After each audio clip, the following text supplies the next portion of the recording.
We're in Cleveland, Ohio, up on a roof, convenience store. Got a little snow today. Temperatures are around 9 degrees, 8 degrees, something like that. A little wind chill. I think the wind chill is like 5 below or 9 below, something like that. And what I have to work on is that unit right there. It's the walk-in cooler. I got a call up here the other Saturday night. I got a call here. The walk-in cooler was 60 degrees, and I found the dual pressure control. The contact in it was just open. It wasn't making contact. What pressure control is like an on-off switch, and the contacts just were open. They weren't coming together, even though we have pressure in the control. And I manually tripped the pressure control so it would go on. It wouldn't come on because it was just open. It's an old control, and I have to change that. It's a Russell unit. Got to carry my tools over here. I've got a new pressure control to install on it. It's a 1549.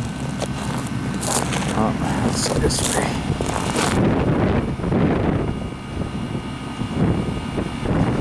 Focuses. It's a Rainco 1549. Here, I'll tell. Dual pressure control. That's today's work.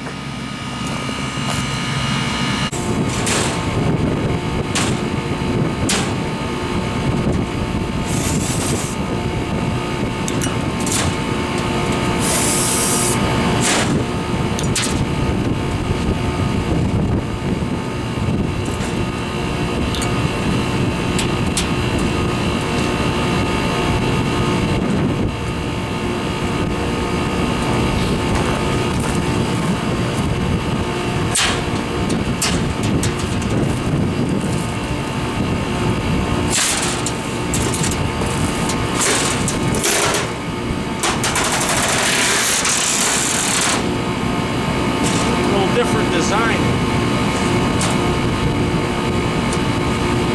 It's difficult to get at this thing.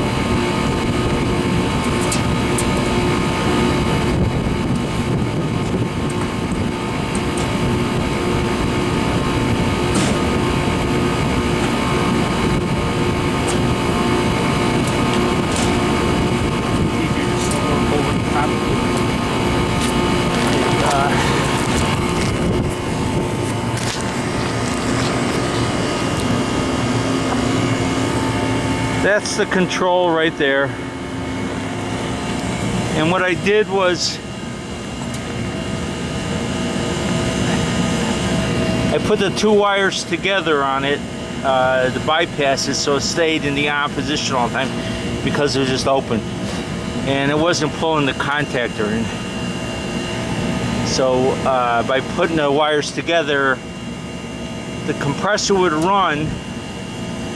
I had to take the pins out of the time clock so it wouldn't go into a pump down, and I had to turn the thermostat all the way down to -10 so that whenever the switch was on, the circuit breaker was on, the compressor would run. And that's how we got through Saturday night and Sunday. And here it is Monday morning, or Monday, yeah, around noon, and I'm going to change it. Now this has been here, it looks like an original Rainco control, dual pressure control. Looks like it's been here a long time. Somebody did it. This is kind of interesting. They put silicone sealant on this. I used to do that quite a few years ago, back in the 70s. A long time. We used to keep it from vibrating. It's so cold it just cracked. But I just use wire tires. But it's a neat installation. What I have to do on this is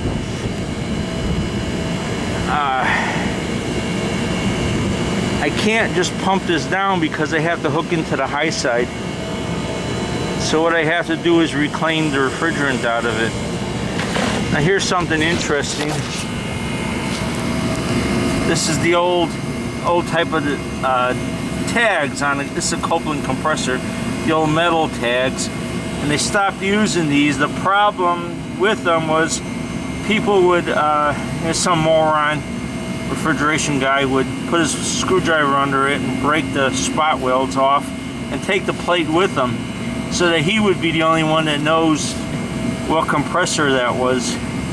And you know, the problem with that is the next guy comes along to work on it, doesn't know what compressor it is, and there's, you know, it's guesswork at that point. So no way the customer would, you know, have to call that particular guy up. Well, they did away with these plates. There's too many people who are removing those. But this is, I don't know if you can see this right there. The serial number is 1980. It's an 80C, the serial number. It's got some miles on it. 80, 90, 2000.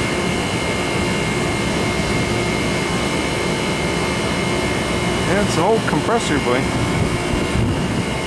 Okay, well, I gotta take this guy off now. I got the power shut off. This is not something else that's really dangerous.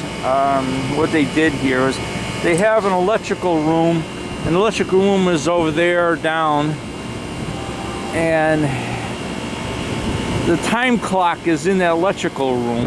They put all the time clocks together for all the equipment. The problem with that is you got the circuit breaker, and the control circuit is live up here, even though you kill the switch here, and all the switch does is kills the power from the contactor up to the compressor. It doesn't kill the control circuit. And quite a few years ago, they were some company was doing that in Cleveland. They were losing like one refrigeration guy a year because of that. But this is that old system.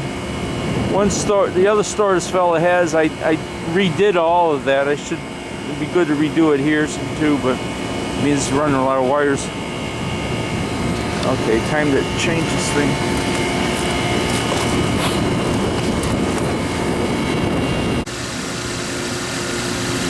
Okay, we got the reclaimer on it.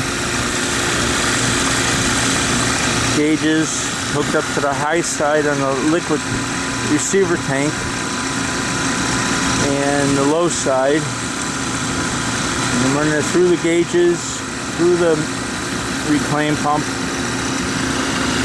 through whatever that's called, and into the tank. So hopefully that tank will hold this much refrigerant. I might have to get another tank. Okay, but that's starting to get a little snow today.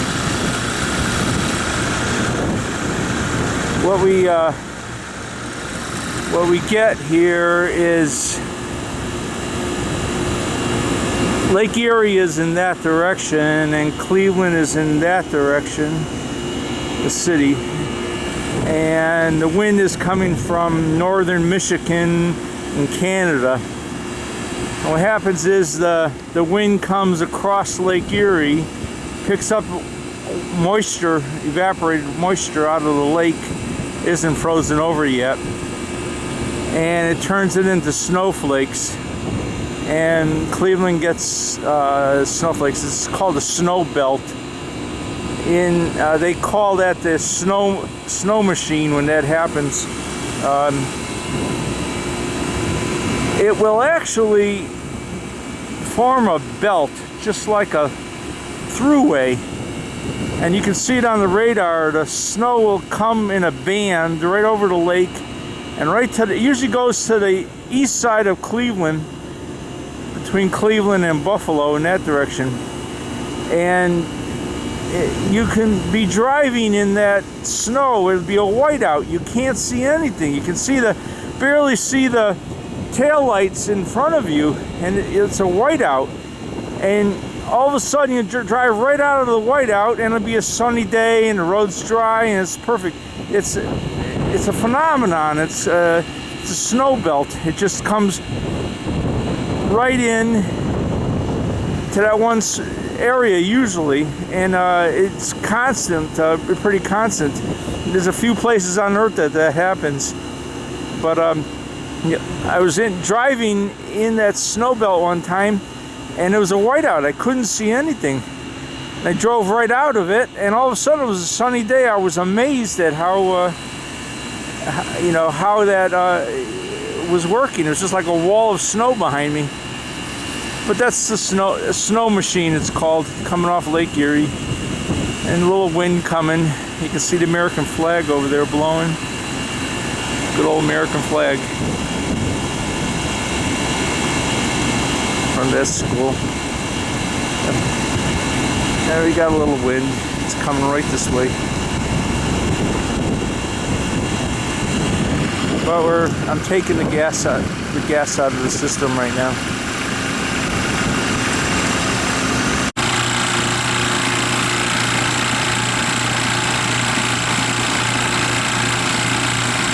Nifty up here today.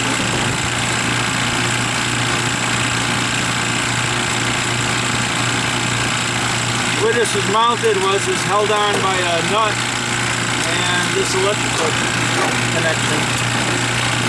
Seemed to do okay for a long time, so I'm just going to hook it up the same way.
Can't work with gloves on. It's impossible with these little screws.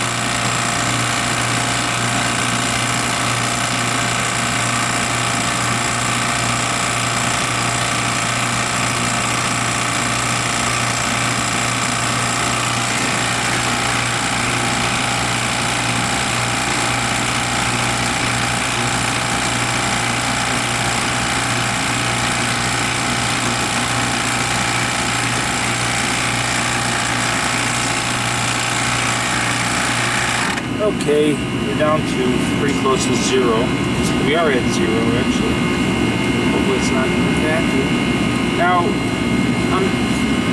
I'm not introducing air into the system, so really don't have to pull a vacuum on this. Let's see, high side goes down there.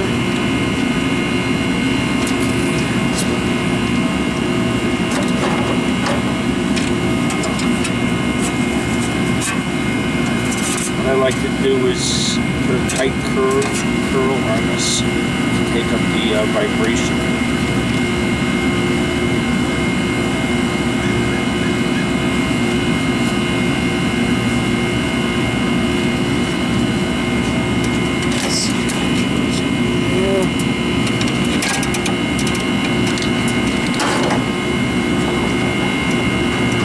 Okay, this is the high side.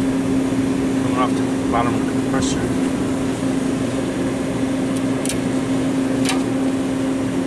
I was going to have more trouble with that. It's been on there for a long time.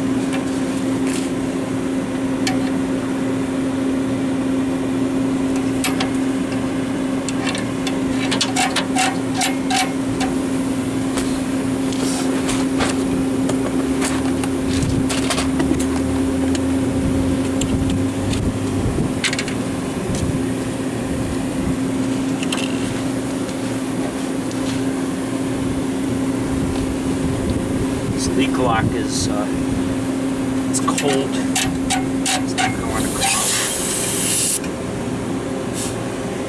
out. Got just a little bit of pressure in the system. I didn't want to run this into a vacuum because then I'd suck in the atmospheric air, which I don't want in the system. And it only has like 1 pound pressure, which is nothing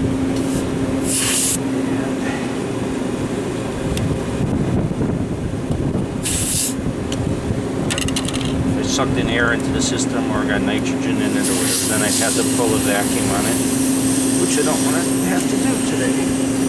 But I have air coming, refrigerant coming out of it, a little bit of gas pressure. This is capped, so I'm going to take the cap off.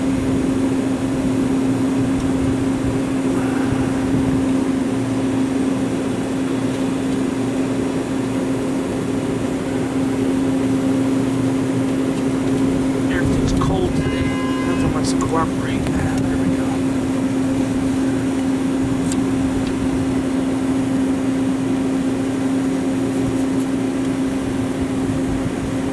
It's our high side.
It's a beautiful thing.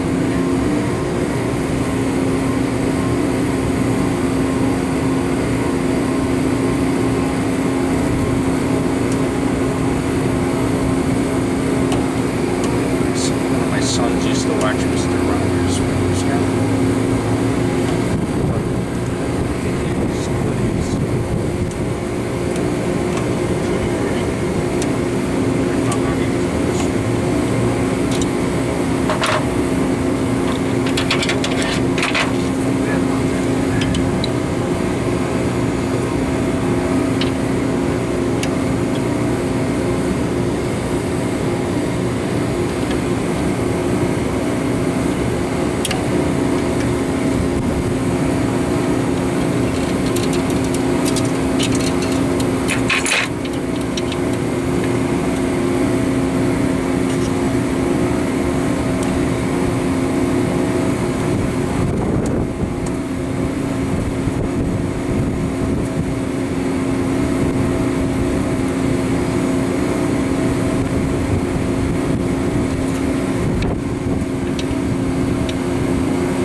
Wonderland up here, it's nice.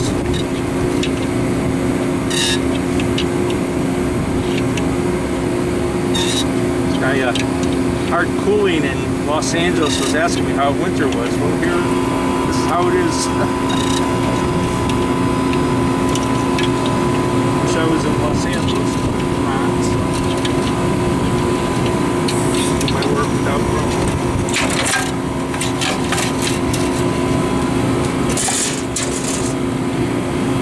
Philippians, I was reading the verse of the day yesterday. It said, do your work without grumbling and you'll shine like the stars.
what will happen is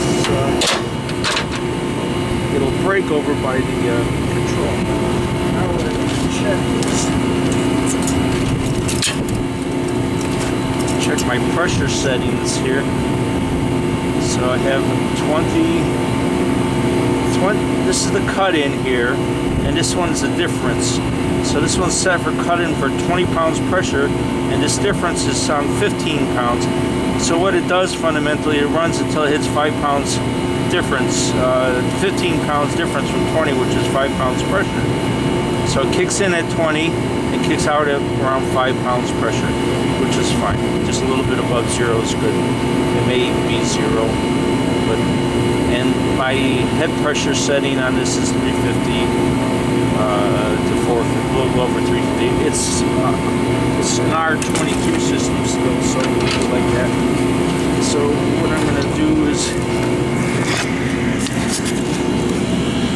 adjust my pressure setting here for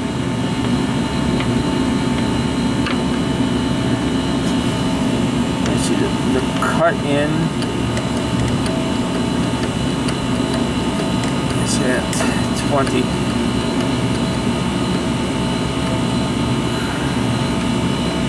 And my difference is at 15. And base.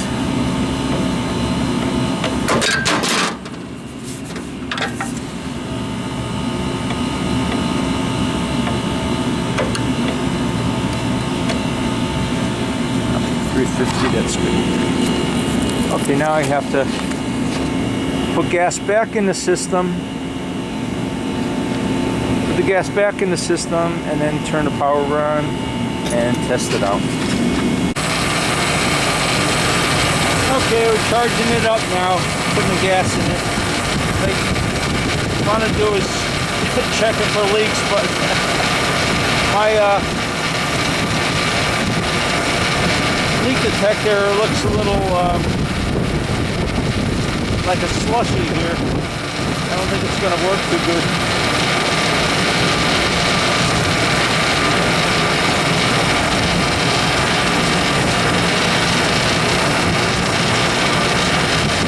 It's worthless.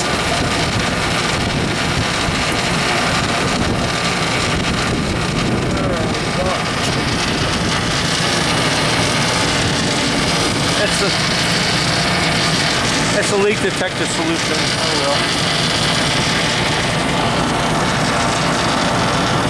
As soon as I get it charged up, I'm going to pump it down and check the pressure settings.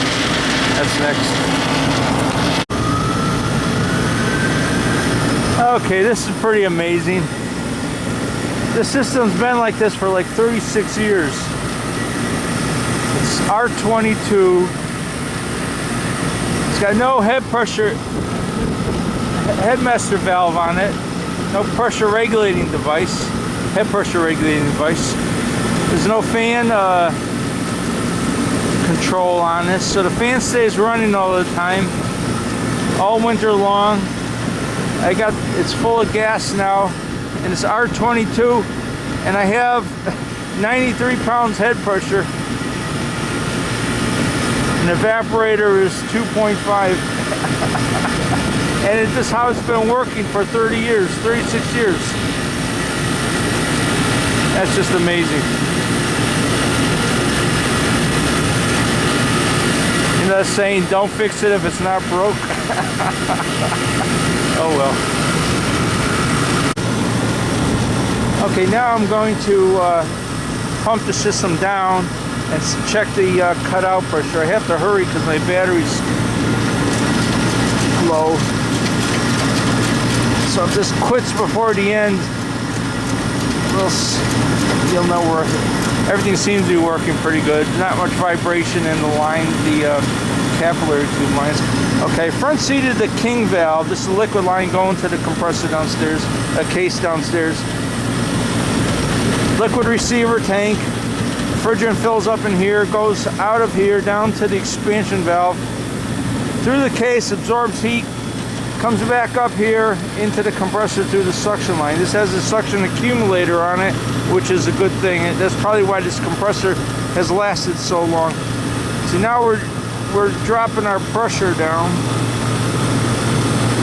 and what we want to see is where the control, the new control, where exactly it cuts out at.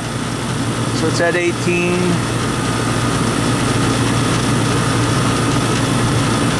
Hoping my battery lasts.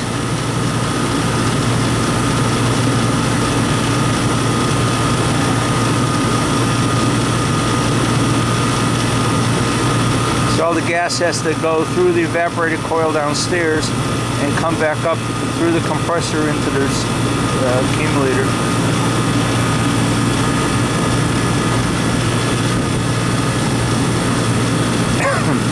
We're down to 17 pounds. It should start dropping quickly once it gets to a certain point. I don't know how strong this compressor is. It seems to be doing all right.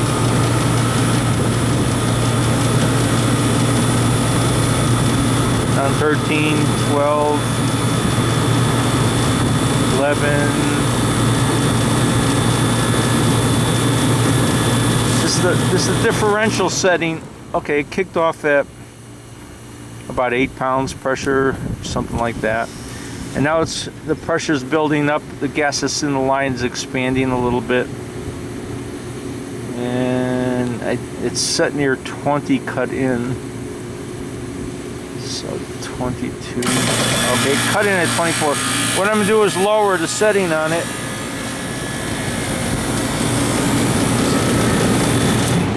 Now what I'm going to do is lower the cut-in setting, which automatically lowers the cut-out setting. Okay. Let's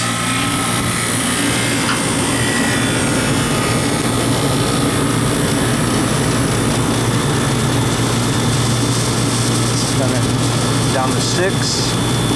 Before cut out at 8, and we're anything above 0 is okay. It cut out at what was it, like 4 pounds pressure.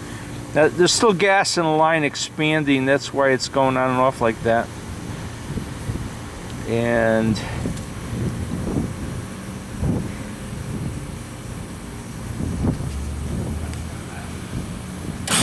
okay, cut in about 20 pounds pressure. So I'm okay with that. Now what I'll do is I'll open up. Oh, look at this. I can see this. But I have liquid dripping out. Can you see that liquid dripping there? See the liquid dripping here? There we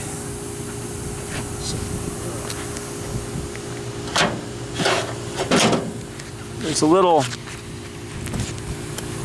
seat down on the bottom here. Can't do this with gloves on. This seat needs to be tightened up a little bit.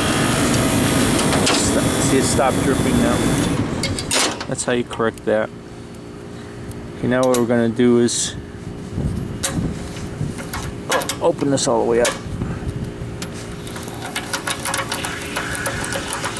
Now we're letting liquid go down to the case. And what will happen is the suction, it'll start coming back to the suction here. And it'll stay running now.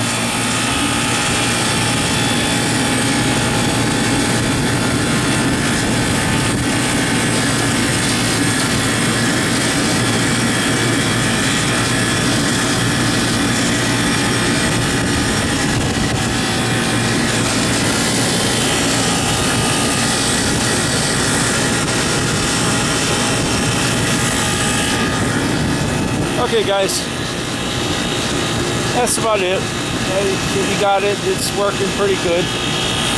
The new control on there. It's got to put the cover on it, put the covers on everything, and it's all good. So, later guys.